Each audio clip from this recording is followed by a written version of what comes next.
I can't believe I have to talk about these things again. Yeah. Yeah.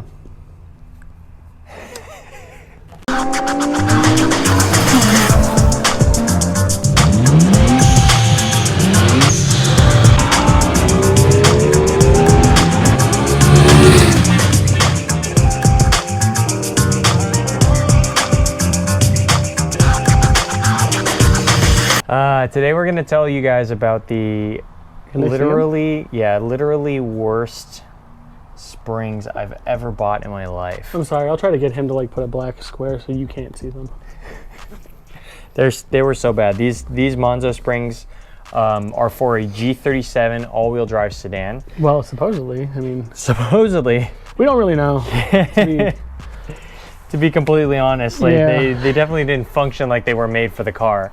They definitely function like they coil bound a lot. Yeah, I'll give you a quick backstory on why these springs are near me came into our possession. So, as I've mentioned in a previous video, the G37X all-wheel drive sedan only has 3 spring options. You can get Manzo, which is the cheap. You can get Megan, which is pretty cheap, a little bit cheaper than Tane. Well, Tane didn't have. Tane has springs for the rear-wheel drive, but not the all-wheel drive. Yeah, that's what I'm saying. So for the all-wheel drive, if I could go back in time, I would have get the L-Tex, the H-Tex. Well, yeah, but you can't get them for the all-wheel drive. Exactly. Then you have the Swifts, which are fantastic. Which are great springs. Swift is a fantastic company. Fantastic springs. They're on the G37 sedan right now. Yeah. The reason why I got these was because I had ordered the Swifts. No, I had already ordered the Swifts. Because he's cheap. And they were on a 3-month back order, and I had... They were, and you wanted to get this done within... I wanted to get it done fast because I'd already had the new wheels on with a more aggressive offset, and it was poking, and it looked monster trucky, and I was It did look pretty bad. I really just wanted to sort out the fitment. So I was like, you know what? Let me spend $100 on some Manzo springs that were $109. Worst $109 I think I've ever seen spent. Yeah. Like, I can't think of another situation where I've seen, like, somewhere around $100 be more useless. Yeah. I think burning $100 would have more entertainment value than what we did. Yeah. Than this. The amount of time. The amount of time that it took us and effort. Yeah. So, got these as kind of a placeholder spring.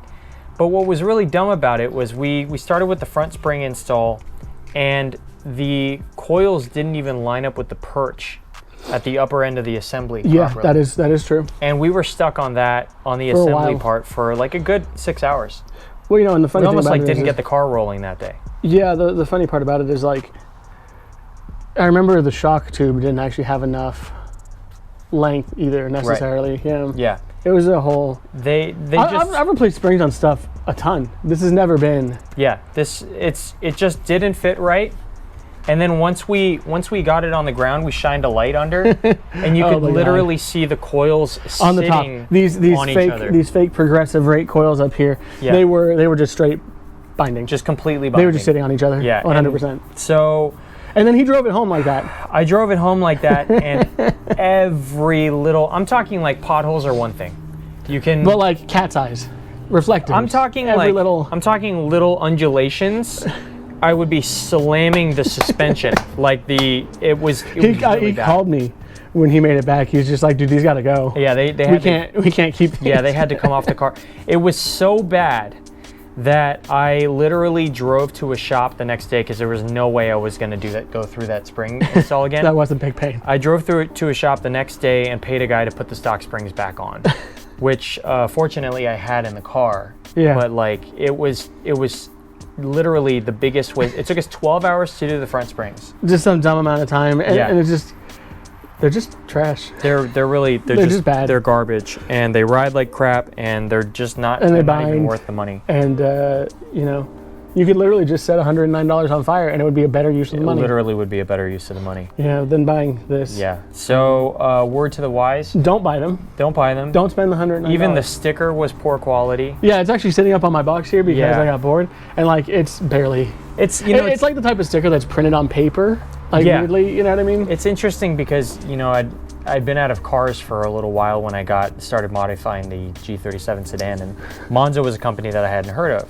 And I saw these parts, and I was like, oh, I guess, you know, maybe they make some decent stuff. Maybe I'll get an exhaust system in the future.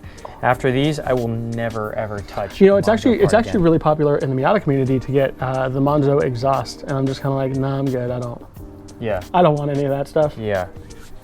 No, so, it's crazy, but Manzo is real bad. Don't buy it. Don't buy any Manzo stuff. Yeah, definitely don't. Like, I'm sure there's a market and a place for really cheap stuff, but just the amount of effort you have to go through for this really cheap stuff, it's not worth it. No, not at all. So, word to the wise, don't waste your time or money. We did for you. Yeah, we did for you, and it was... Yeah. I hated him. You had good reason to. Comment down below. Let us know if you've run any Manzo parts, if you've had issues like these, or if you like your Manzo parts. Maybe. And how long did it take you to install them? Maybe we got a bad batch of Well, like I said, maybe it's very possible that these weren't for the G37X. That is it is entirely possible. That is the thing. Yeah. But if you like the video, please make sure to like, subscribe, and ring the notification bell, and we'll see you in the next one. And we appreciate you guys.